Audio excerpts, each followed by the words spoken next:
Bismillah. Innal hamdalillah hamdan katsiran thayyiban mubarakan fih. Wa ashhadu an la ilaha illallah wahdahu la syarikalah. Wa ashhadu anna Muhammadan abduhu wa rasuluh. Amma ba'du. Alhamdulillah fi hadzal yaumul arbi'a 1 Oktober 2025 bertepatan dengan hari ke-9 dari bulan Rabi' Ats-Tsani 1447 Hijriah. Kita lanjutkan kajian di Fakultas Ilmil Hadis Ba'dal Asr di Masjid Imam Muqbil Al-Wali'i di Darmasraya, Sumatera Al-Gharbiyah, Indonesia, yang mana kita masih masuk dari Kitabil Iman.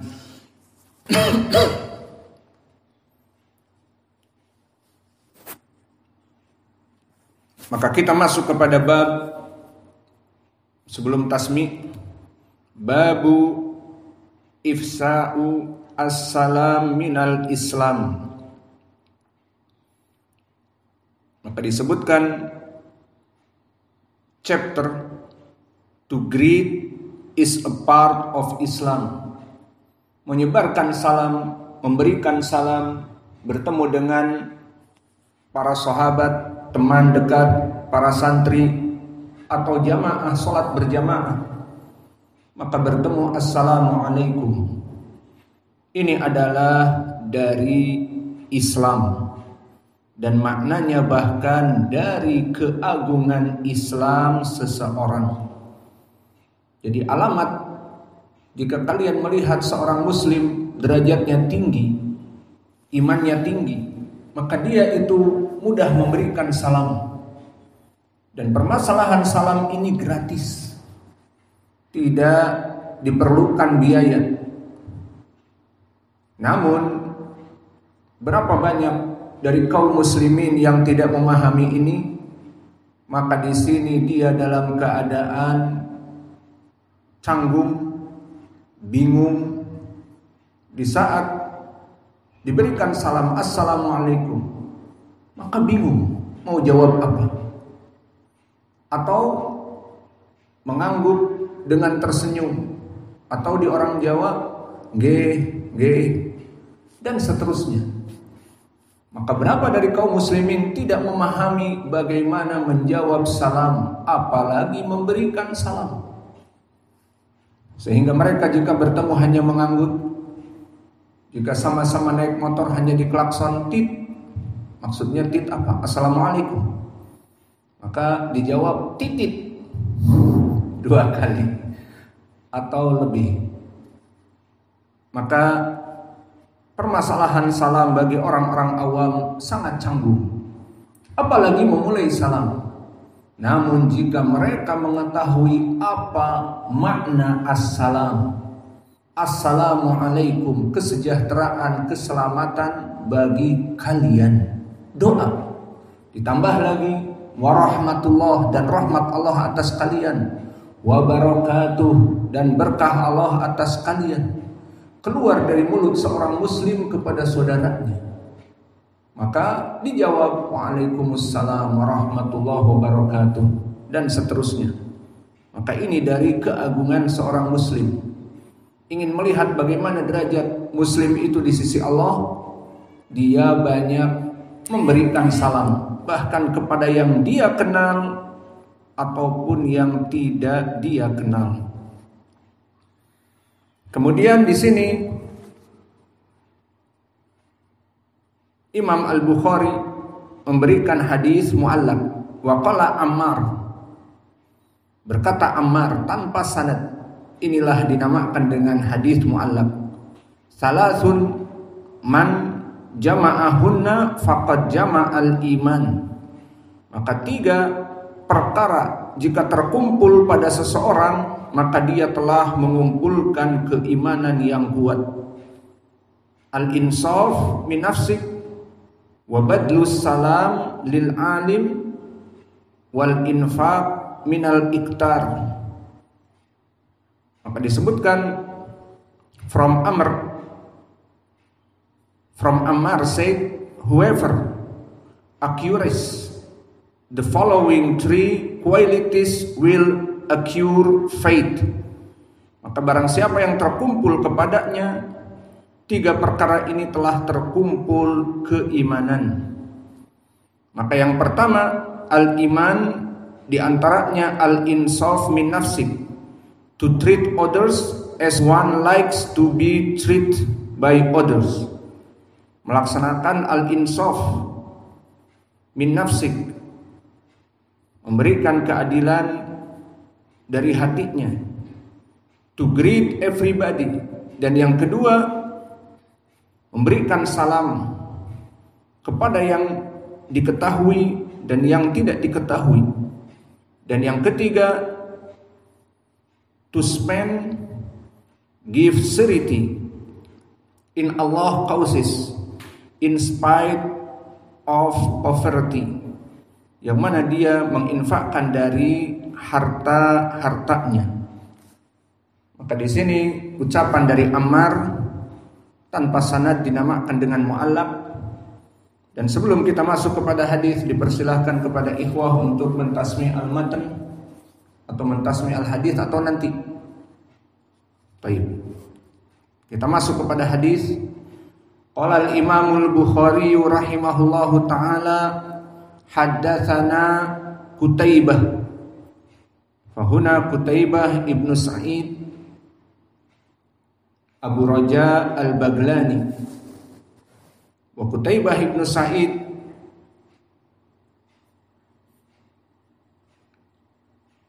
Abu Raja al-Baglani imam muhaddis, dan dia di tabaqah al-ashirah min masyayikh Imam al-Bukhari. Min aina al-Baglani, nisbah ila al-Iraq, maka dia dari negeri Irak. Dan dia adalah rawi yang di atas derajat thiqah, ay thiqatun sabtun.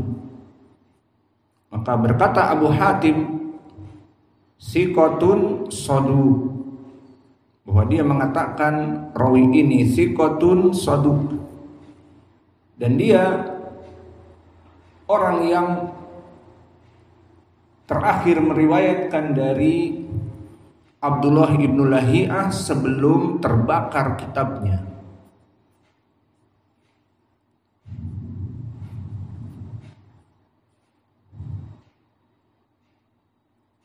Dan dithiqahkan oleh Yahya ibnu Ma'in dan An-Nasa'i.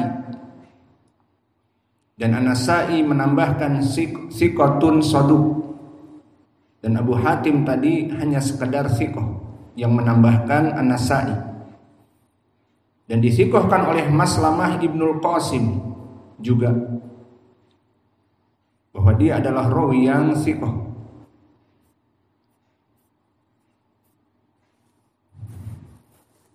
Kemudian meriwayatkan Abu Raja al-Baglani an Laits, dan Laits di sini Ibnu Sa'ad, imam muhaddis dari Mesir, al-Fahmi.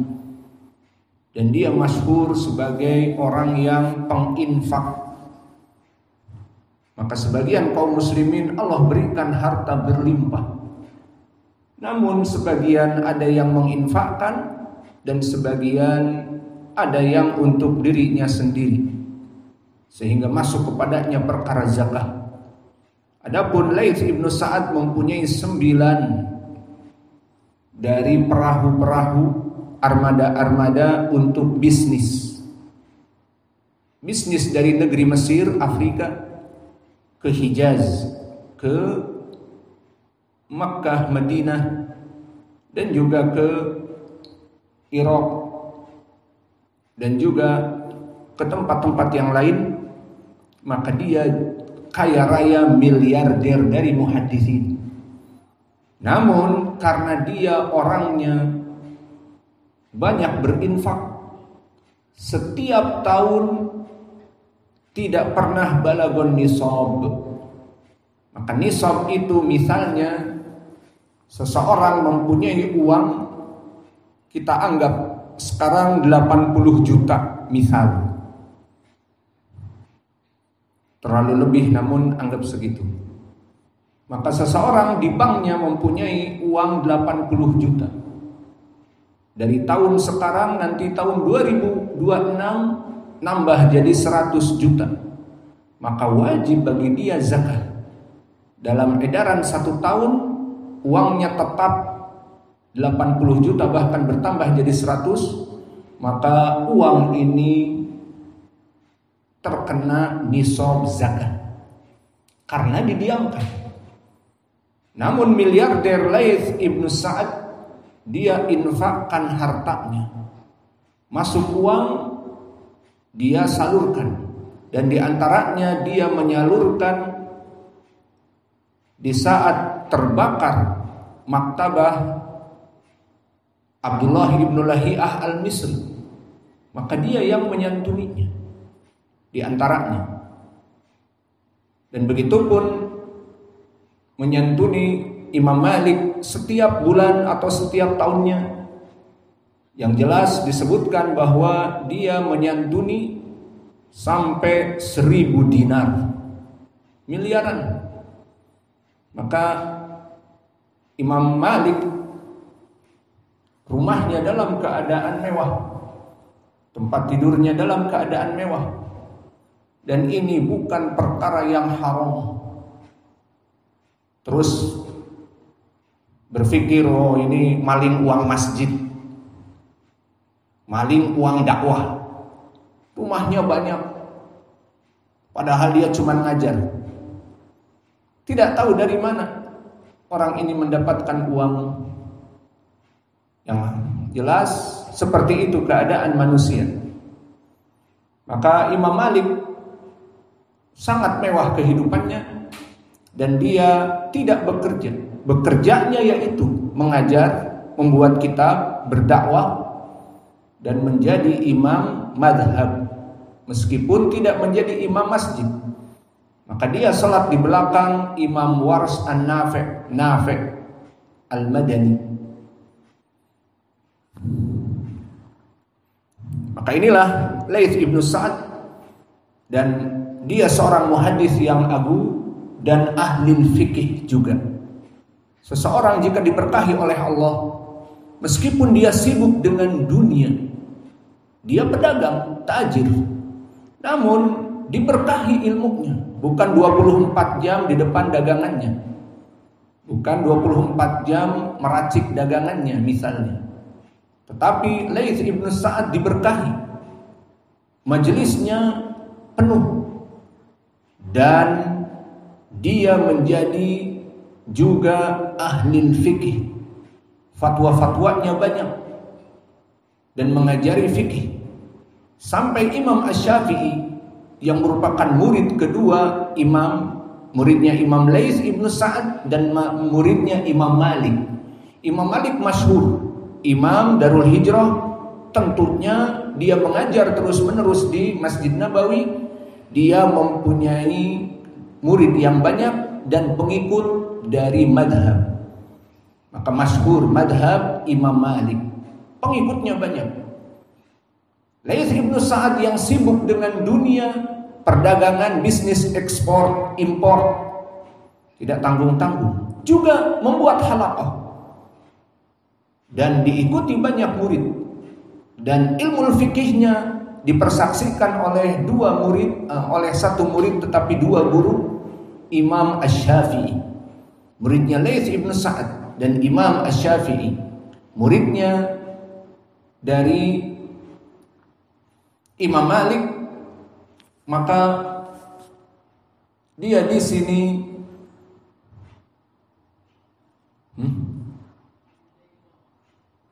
sini dalam keadaan mengakui kedudukan Imam Laits Ibnu Sa'ad.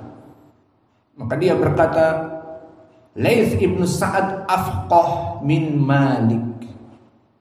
Laits Ibnu Sa'ad lebih faqih dari Imam Malik. Siapa yang bicara? Imam Asy-Syafi'i yang mempunyai madhab fikih juga. Maka kesimpulannya Laits ibnu Sa'ad diberkahi.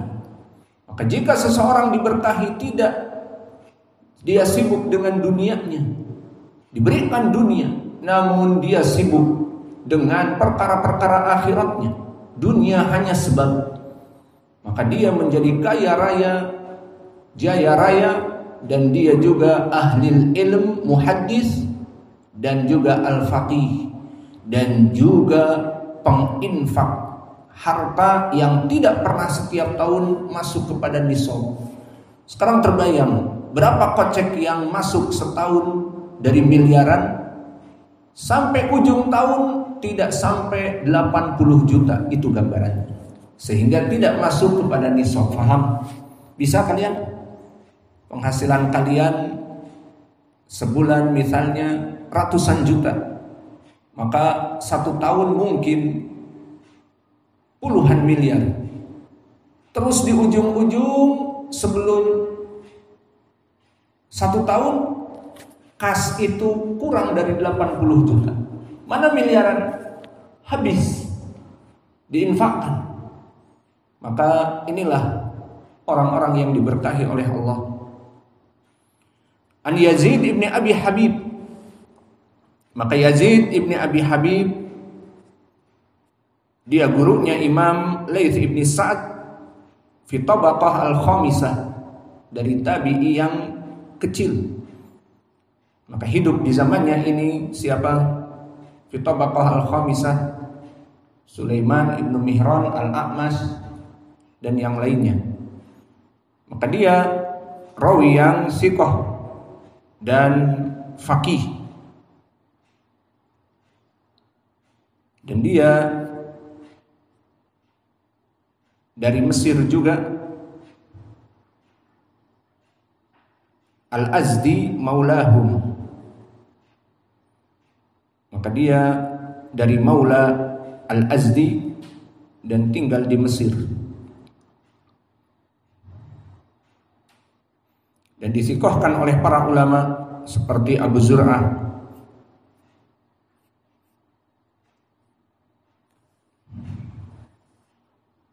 dan Laits ibnu Sa'ad jika menyebut gurunya.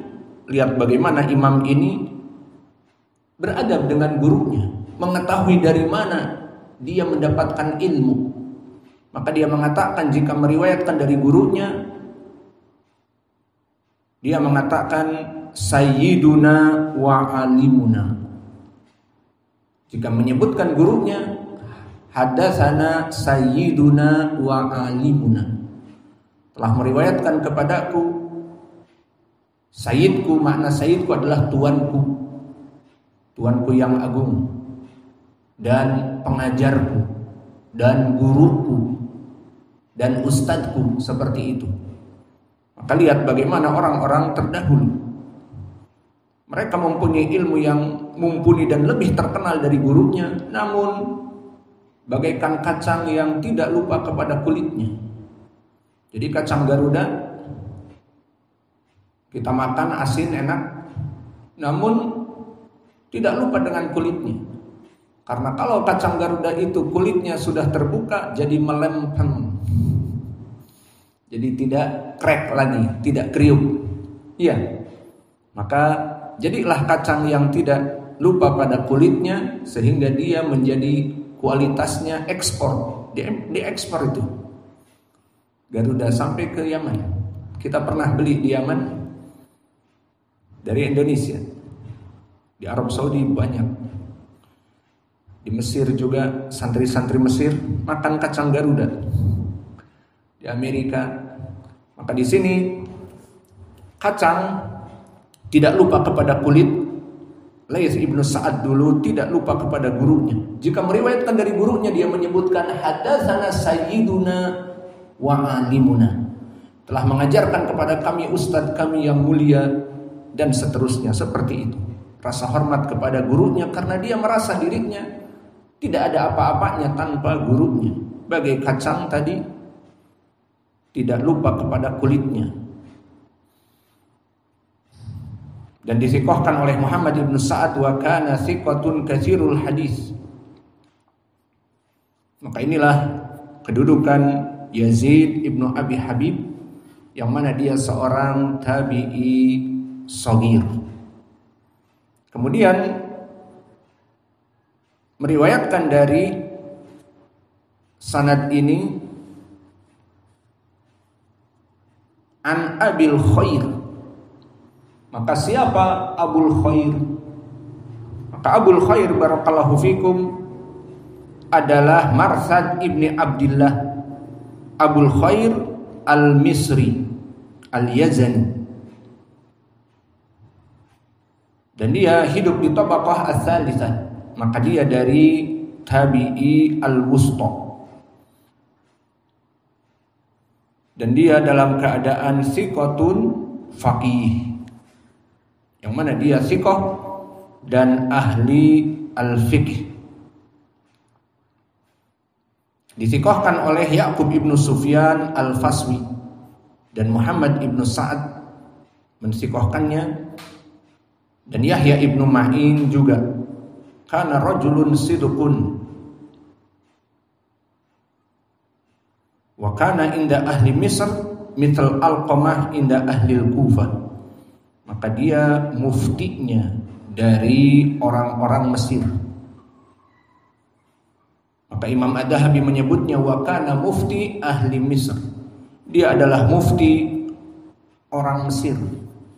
Maka inilah keutamaan Abul Khair, dan dia seorang tabi'i, meriwayatkan dari Abdullah bin Amr ibn al-As. Kita kembali kepada hadis an Abdullah bin Amr ibn al-As. Sahabinya adalah Abdullah bin Amr ibn al-As. Anna rajulan sa'ala Rasulullah sallallahu alaihi wa ala alihi wasallam, ayyul islami khairun? Qala tut'imut ta'am wa taqra'us salam ala man arafta wa man lam ta'rif. Maka ditanya Nabi di saat datang seseorang, ayyul islam khairun? Awas lafaz ini, ayyul islam khairun. Kalimat khairun itu maknanya ismu tafdil ala wazn ahyaru, afdalu. Maka semua wazn afdalu, ahyaru, ahsanu, ajmalu, dia ada wazn af'alu, maknanya paling. Maka makna dari khairun bimakna ahyaru, ayul islam khairun, seorang muslim yang paling baik itu maknanya. Maka ditanyakan, siapa seorang muslim yang paling baik di sisi Allah? Maka lihat bagaimana para sahabat dulu, mereka muslim, sudah bersyukur alhamdulillah muslim, namun mereka tetap berlomba-lomba, kata Allah, fastabiqul khairat. Dan Allah berfirman, wasari'u ila magfiratin min rabbikum. Maka berlomba-lombalah dalam kebaikan. Maka dulu para sahabat berlomba-lomba dalam keadaan kebaikan.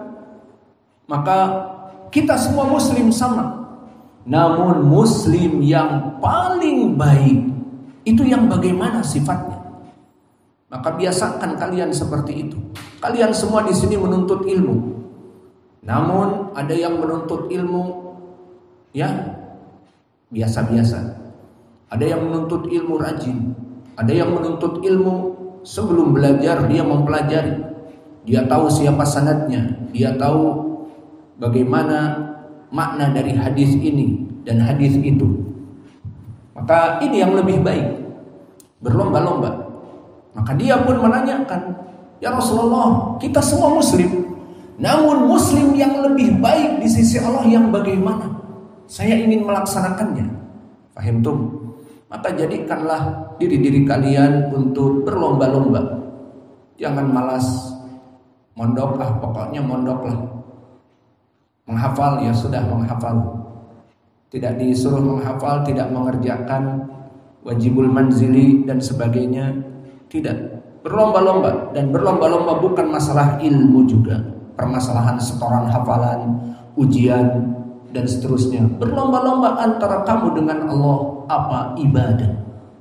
Maka si fulan adzan awal bangun dan sholat dan murajaah. Yang satu lagi Allah nanti. Akhirnya adzan awal baru bangun. Tidak sholat malam dan sebagainya. Maka berlomba-lombalah dalam kebaikan. Seperti dulu para sahabat, fastabiqul khairat wasari'u ila magfirati min rabbikum. Maka apa jawaban Nabi di saat sahabat bertanya tentang kedudukan muslim yang paling baik? Dijawab tut'imut ta'am, orang-orang yang membuat makanan dan dibagikan kepada yang lain. Maka tut'imut ta'am di sini bersifat umum. Baik dia membuatkan makanan dibagikan kepada tetangganya, kepada santri, atau memang dia memberikan free of charge. Nih, yang mau belajar sini gratis, makan, minum. Namun sebagian dari orang tua, kenapa sebagian kita menerima? Mereka bilang, ya Ustadz, anak saya sudah di sini menuntut ilmu, masih juga Ustadz yang ngasih makan. Gak apa-apalah kita bantu, terserah. Kita salurkan ke listrik, kita salurkan ke beras dan yang lainnya, semuanya ada jalannya. Selama untuk dakwah semuanya butuh, listrik butuh, minyak butuh, gas butuh dan yang lainnya. Maka tut'imut ta'am, memberikan makanan secara free of charge ataupun makanan tambahan yang ada pada kita, maka ini alamat dari kebaikan seorang muslim. Maka seorang muslim memberikan makanan, berbagi, itu indah kepada muslim yang lainnya. Wa taqra'us salam ala man arafta wa man lam ta'rif. Amalan yang kedua, memberikan salam kepada yang diketahui. Seperti sekarang kita saling mengetahui, sesama jamaah sholat berjamaah atau santri-santri saling mengetahui. Maka di saat kita masuk masjid, assalamualaikum, dan begitu pun keluar dan seterusnya. Alaman arafta wa man lam ta'rif, inilah dua amalan yang agung. Maka memberikan makanan kepada kaum muslimin dan menyebarkan salam kepada yang diketahui dan yang tidak diketahui, ini penyebab seseorang menjadi kuat Islam dan imannya. Maka dipersilahkan kepada ikhwanuna untuk mentasmi'al hadis. Selesai pelajaran, sudah kita berikan matan dan sanad. Yalah, sebelum itu Muhammad Man Syekhul Bukhari, siapa gurunya Imam Al-Bukhari? Qutaibah ibnu Man. Anta wahid Qutaibah ibnu Man ibnu Sa'id. Man Abu Raja, Man Al-Baglani. Kullu iti yarwi an wa yarwi an Yazid ibn Abi Habib wa yarwi an Man Abul Khair ismuhu Marthad ibnu Yazid. Sahih. Man Marthad ibnu Abdullah. Yarwi an man Abdullah ibn Amr ibn al-As. Indak ya Abdurrahman. Man sahabi hadal hadith? Abdullah ibn Amr ibn al-As. Man tilmiduh? Marthad ibn Abdullah ibn Abdullah. Abu man? Abu Khair. Yarwi an man Yazid ibn Abi Habib. Wa man tilmiduh? Laith ibn Sa'ad. Wa man tilmiduh? Qutaibah ibn Sa'id. Wa man tilmiduh? Al-Bukhari. Wa man tilmid al-Bukhari? Nahnu al-an.